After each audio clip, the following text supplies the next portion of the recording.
Hello, my name is Paleopedia, and welcome to the August episode of this year's PaleoRewind. Before we begin, I want to give a huge thank you to Edge Science for inviting me to be part of this year's Rewind. And for those of you who do not know what this is, PaleoRewind is an annual multi-channel endeavor hosted by Edge Science, where creators from across the internet come together, select a month, and discuss the paleontological discoveries made during that time. And if you haven't already, make sure that you go watch yesterday's video by Henry the Paleo Guy, who covered the month of July. And after you watch this video, go check out tomorrow's video by Bethany of BK Bones, who covered the month of September. But with all that out of the way, let's get into the month of August and see what paleontology has uncovered for us to discuss.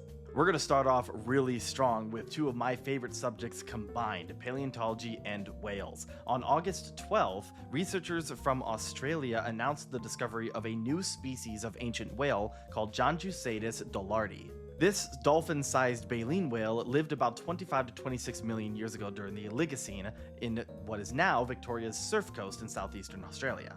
The fossil includes a well-preserved skull, ear bones, and teeth. It had very large forward-facing eyes, and this gives us a good idea into how Janjucetus likely hunted and how it survived its Oligocene environment. Now, you might have noticed something there. Janjucetus was, in fact, a very early form of baleen whale, but it still had teeth, which is really important for us to understand. Because it had teeth and therefore likely fed on larger fish, this shows that early on in Miocene evolution, they had yet to adapt their feeding strategy to the bulk filter feeders that their modern-day descendants are known for. Now, the discussion over how baleen whales evolved their baleen has kind of always been up for debate. There's currently two main theories proposed. The first one being that baleen whales, over the course of a few million years, replaced their teeth gradually with developing baleen as they transitioned to a filter-feeding lifestyle. The second theory is a little bit different, proposing that early mysticetes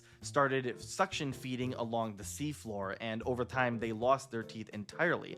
And as they started to develop baleen to better filter out all the sediment and the small animals in the sediment, they transitioned from suction feeding to open water filter feeding like they're known today. Whichever theory that you want to go with, Janjucetus was clearly before that transition ever happened, as it still had a full set of teeth in its mouth. Along with its very large eyes, this gives us a really good idea into how early mysticetes were behaving and hunting in their environment. The discovery of Janjucetus basically gives us a better understanding of this time in whale evolution, showing that the transition from a toothed predator to a gentle filter feeder was a lot more complex than we kind of initially were assuming. Janjucetus sits at the very base of the mysticete evolution, just after the archaeocetes, which are the ancient whales prior to our modern-day lineages, the odontocetes and the mysticetes. But it's still outside the lineage of whales that would become the true baleen whales. Janjucetus overall represents an early form of mysticete that lived at a time before mysticetes evolved their signature feeding ability, and this gives us a better understanding into the evolutionary lineage and direction that whales took as they continued to take over the oceans. But that's not where the discussion around baleen whale evolution ends for the month of August 2025, because there was not just one species of baleen whale uncovered in the form of Janjucetus, there was another one, this time dating back to about 9 million years ago in Japan, called Megabalena saporoensis. This discovery is actually really important for our understanding of right whale evolution. They first appear in the fossil record about 20 million years ago, about 5 million years after the existence of Janjucetus. But there is a nearly 9 million year gap in the right whale fossil record, where we have basically no fossils whatsoever to speak of. And Megabalena existed right in the middle of that 9 million year gap, and it's a nearly complete specimen. A majority of this species was unearthed with this single fossil discovery, including the skull, vertebrae, ribs, limbs, and more, which gives us a huge look into how right whales were evolving in the middle of that gap in the fossil record that we previously didn't have any specimens of. This discovery also gives us a huge amount of insight into the size and diversity of right whales back then. Measuring in at about 13 meters long, Megabalena for a right whale is really small, but for a right whale 9 million years ago, it was actually really large. Because of the gap in the fossil record, we kind of assumed that right whales didn't get to their very large sizes like today's whales until later in their evolution. But with Megabalena being one of the largest right whales for its time, and being in the middle of that evolutionary gap on the fossil record, it shows that right whales started getting a lot bigger a lot sooner than we previously thought. So not only does Megabalena represent a new species of right whale for us to study and better understand, it represents a missing link for right whale evolution. And that's really important for anyone like me who loves paleontology but also really loves whales. Moving on from whale discoveries, we're going to go much further back in time and discuss the oldest known representative of the Ankylosaur family of dinosaurs, and one of the most armored animals ever discovered. Spicomellus afer is the oldest known ankylosaur and the only ankylosaur discovered in Africa, specifically Morocco, and it lived in the Jurassic period about 165 million years ago. This places Spicomellus right at the beginning of the ankylosaur lineage, shortly after their separation from the lineage that would eventually become the stegosaurs. Spicomellus was originally described in 2019 by a partial spiky rib bone, and it wasn't until 2023 where a team of researchers went back to where that first fossil was found and uncovered a lot more of this animal, announcing the discovery in August of 25.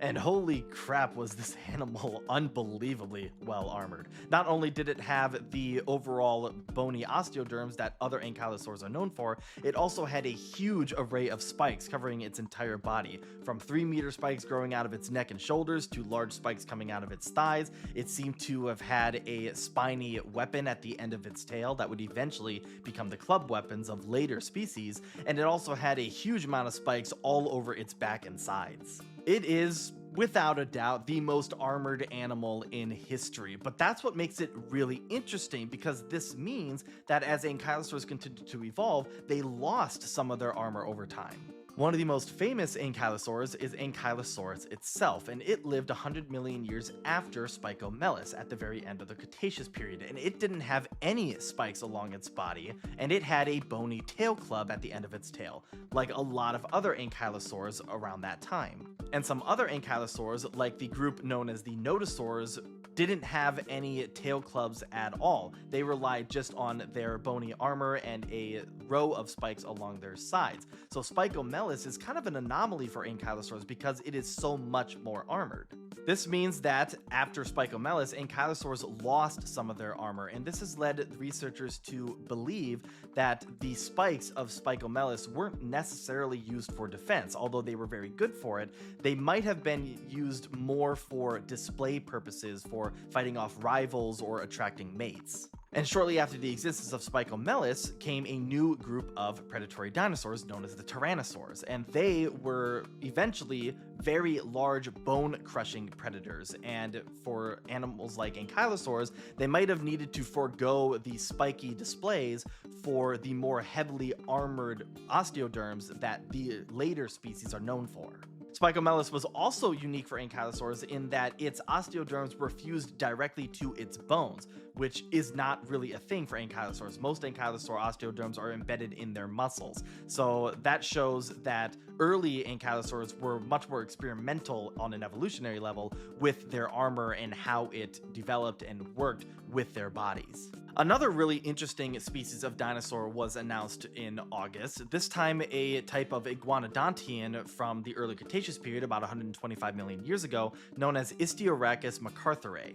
Ichthyosaur lived in England and was roughly the same size as an American bison, a few meters long and weighing around a ton, and it was closely related to other dinosaurs like the famous Iguanodon. But what makes it really unique for this group of dinosaurs is the sail-like structure along its back and tail from elongated neural spines. These spines would have supported either a sail or a crest along its midline, and it's been determined that this was likely used for display purposes. Such sail structures are rare for the Iguanodontian dinosaurs, and these extreme neural spines give us a better understanding of just the overall diversity in the generic body plan for several different groups of dinosaurs. Due to the nature of the neural spines of Ichthyorachis being relatively similar to some modern reptiles, it's been proposed that this sail was used less for something like fat storage and more for visual display, whether for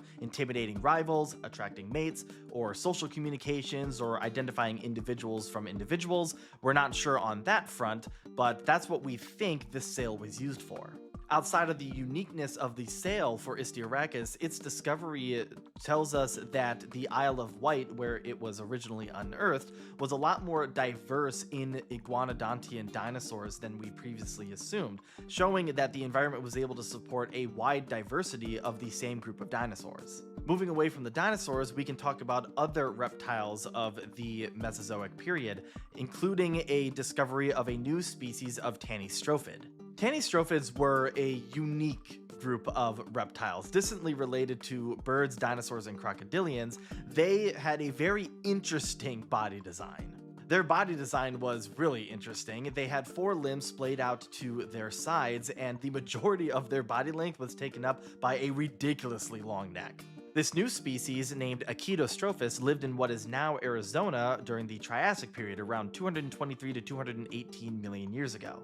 And Ankylosaur is an early diverging member of this group of reptiles, and it lived in freshwater swampy environments compared to later species which seem to have preferred more coastal marine environments. Ankylosaur represents one of the earlier diverging members of this group of reptiles, showing that the Tanystrophids were experimenting evolutionarily with their unique body plan earlier than previously assumed. And something else about Ankylosaur made it unique amongst Tanystrophids themselves. While Ankylosaur is represented by a small and fragmentary find, the fossils that we have of it consist of its neck vertebrae, and the vertebrae have this odd spine-like projection coming out of it, showing that the Tanystrophids were experimenting possibly with some unique defense structure that apparently didn't really play out, as no other later Tanystrophids had this, and it shows that Ankylosaur for its time was really unique because no other reptile from this part of the Triassic has this feature in its neck bone. Overall, Ankylosaur is just a unique type of already unique group of reptiles, and it shows that there's a lot more to discover overall as we look at the ancient past. Moving on from semi-aquatic ancient reptiles that are not dinosaurs, we'll move further into the marine aspect of reptile evolution, where scientists have made 2 discoveries of a Plesiosaur and an Ichthyosaur. First up is Plesionectes longicolum, a small species of early Plesiosaur with the longest neck of its time. It was a small Plesiosaur measuring around 10 feet in length and lived about 184 to 174 million years ago during the Lower Jurassic period. But what's super unique about it is just its neck overall, which had 43 vertebrae in it. This gave it one of the longest necks of any Plesiosaur that lived alongside it, and it now represents the oldest Plesiosaur from Germany, where it was initially uncovered. Of course, a new species shows that the Plesiosaurs were more diverse than previously assumed, but it also shows that Plesiosaurs were evolving their longer necks in at least some species earlier than we previously thought. Plesionectes lived during the early Tortian stage of the Lower Jurassic period, which was an interesting time ecologically. There was a lot of climate events going on and oceanic and anoxic events happening, and the discovery of Plesionectes helps us better understand how some groups of animals were adapting to a changing environment. Moving on to the Ichthyosaur that was announced in August, this is Platypterygius australis, an exceptionally well-preserved Ichthyosaur from Australia. Dating back to about 100 million years ago, measuring about 7 meters in length, this fossil represents one of the most well-preserved ichthyosaurs ever found. At 90% completed, it is the most well-completed ichthyosaur found in Australia for sure. The fossil includes the entire skull and torso, the entire vertebral column, the left front flipper, the right rear flipper, which is really rare, and the caudal tail, which gives us a huge amount of insight into how not just this species of ichthyosaur, but ichthyosaurs as a group operated in their ocean environment. The preservation of this fossil will let us look at skeletal anatomy, growth rate, and other factors of this species, which will help us better understand the ichthyosaurs as a whole. While Platypterygius was not the largest ichthyosaur ever discovered, it's still roughly the size of the average orca, and it was an apex predator of its environment, likely feeding on a wide variety of fish, squid, and other smaller marine organisms. And again, because of how complete it is, it'll allow us to better understand how this predator lived in its environment and how it likely behaved as it moved around the oceans. And this fossil in particular is being prepared for public display in a museum in 2026. Which will give all of us a chance to go see one of the most well-complete ichthyosaurs ever found. Moving on from individual studies, we can talk about a series of really interesting studies that were published by an international team of paleontologists of a series of fossils that were discovered across 3 African basins dating back to about 250 million years ago, just before the greatest mass extinction event in the history of the planet, the Great Dying. These studies are the culmination of over 15 years of field work and cover a wide range of fossils discovered across these 3 African basins. A bunch of new species were discovered, including several Gorgonopsians, the saber-toothed predators of the Permian period, the burrowing herbivorous Dicynodonts that lived alongside the Gorgonopsians, and a group of ancient amphibians known as Temdospondals, which are close relatives to salamanders. The diversity of the species that are discussed in these studies highlights a really rich and diverse range of animals that lived before the time of the Great Dying, where 90% of all life on the planet went extinct. Another important aspect of these studies is the locations of the fieldwork conducted. Most of our understanding of the end Permian life before and during the Great Dying comes from the Karoo Basin in Africa, but these studies were conducted in the Ruhuhu Basin, the Langwa Basin, and the Mid-Zambezi Basins, giving us independent and geologically diverse areas of study, giving us a much broader understanding of life just before the Great Dying and during that die-off. These discoveries and the diversity of the discoveries will allow scientists to get a much better understanding of how the Great Dying affected specific lineages of life on the continent of Pangaea, as well as get an understanding of which lineages were actually able to make it through and then diversify in the wake of the Great Dying before the dinosaurs appear on the scene. The discoveries also show that southern Pangaea was a lot wetter and lusher than we might have assumed previously, which just gives us a better understanding of the supercontinent and what its environments were like before the big breakup into the continents that we now know today.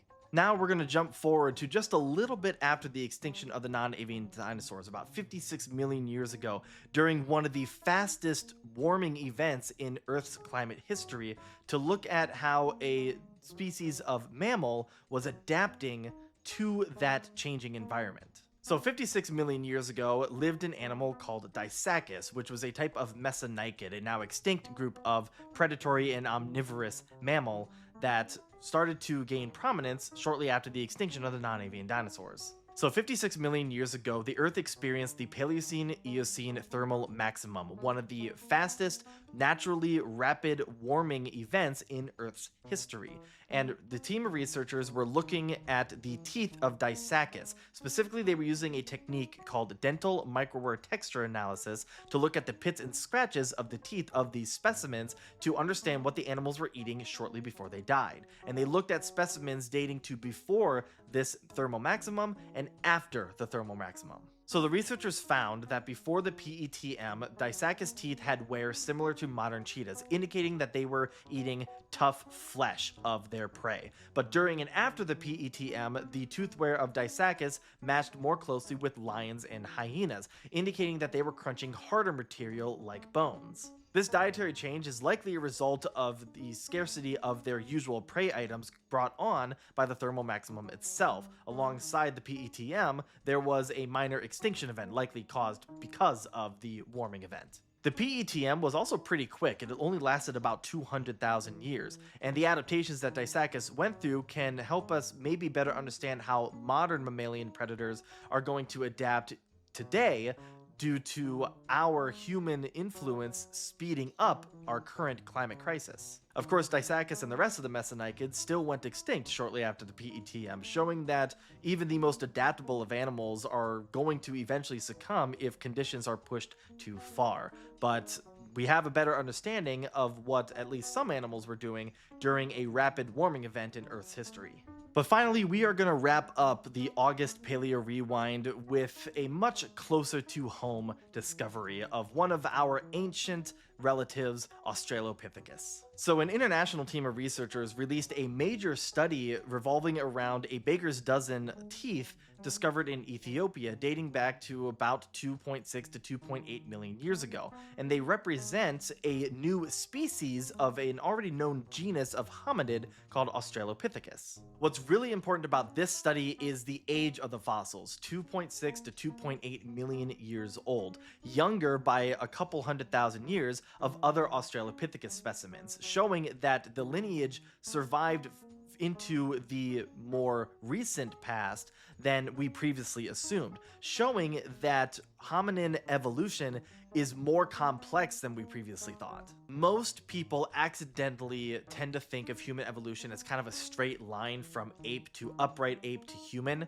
and that's not the case. Like all other animal lineages, human evolution is a bushy tree, not a straight branch, and this new species of Australopithecus just helps reinforce that understanding. Now, it's also important to note that these teeth are not being formally named as a new species of Australopithecus because of the nature of their preservation and the limited understanding that we can gather from these teeth. But either way, whether it's a new species or part of, say, Australopithecus afarensis, it still shows that the genus was able to survive further than we previously thought, helping to understand our evolution along with our distant ancestors and our more recent relatives that no longer exist. If it is named as a new species, it places it closer to the divergence of our Homo genus with our Australopithecus ancestors, and it will help us better understand where we come from and where we fit in the evolutionary tree of life. And with that, we're going to wrap up the August edition of Paleo Rewind 2025. Now, I know I only covered a handful of discoveries made in the month of August, and if there was a discovery that you really liked that I didn't discuss, feel free to let me know in the comments down below. And if you want me to discuss more in detail about what I discussed in this video, let me know that as well. I want to give another huge thanks to Edge Science for inviting me to be part of this year's Rewind. This was a ton of fun to be able to do. Definitely check down in the description for all of the other content creators that are part of this year's Rewind, and make sure to come back tomorrow for Bethany B's at BK Bones' video about the month of September. We'll see you next time.